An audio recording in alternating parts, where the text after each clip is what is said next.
Alam nyo ba kung ano ang mangyayari kapag pinagsama ang high-tech na submarine ng South Korea at ang malalakas na BrahMos missiles ng India? Boom! Abangan nyo ito mga bro dahil handa na akong ibahagi ang latest update sa mundo ng defense. Ngayon, tatalakayin natin ang napakagandang balita na ang South Korea ay nag-aalok ng kanilang KSS-3 DSME-3000 submarine sa India.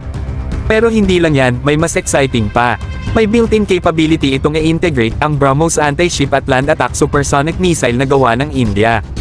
Hindi lang nagpapalakas ng depensa ang partnership na to kundi nagbubukas din ito ng maraming oportunidad para sa Hanwha Ocean, ang mga utak sa likod ng DSME-3000. Ngayon, pwede nilang ibenta ang submarine na to na may BrahMos missile sa kahit anong bansa na naghahanap ng advanced na technology. Pero teka muna, tingnan natin ang cost effectiveness ng production ng Hanwha Ocean. Mas mababa ang production costs nila kumpara sa ibang mga players sa market tulad ng Navantia at Naval Group.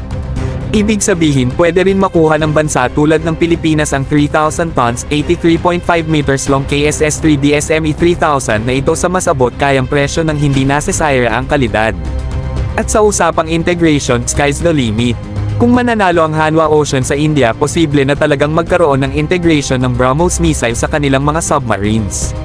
Ito ang magpapabago sa larangan ng naval warfare at magbibigay ng mas magandang kinabukasan para sa mga bansang naghahanap ng advanced na depensa, lalong-lalo na sa Pilipinas. Kaya mga bro, mata sa horizonte dahil magiging sobrang exciting ang mundo ng mga submarines. Ang offer ng South Korea sa India kasama ang potensyal ng Hanwha Ocean na dalhin ang technology na ito sa ibang bansa, specifically sa Pilipinas, ay patunay ng galing ng tao at ang lakas ng pagtutulungan. Tandaan mga bro, sa malawak na karagatan, walang hangganan ng innovation. Abangan ang mga susunod na update, mga discovery, at mga shocking revelations.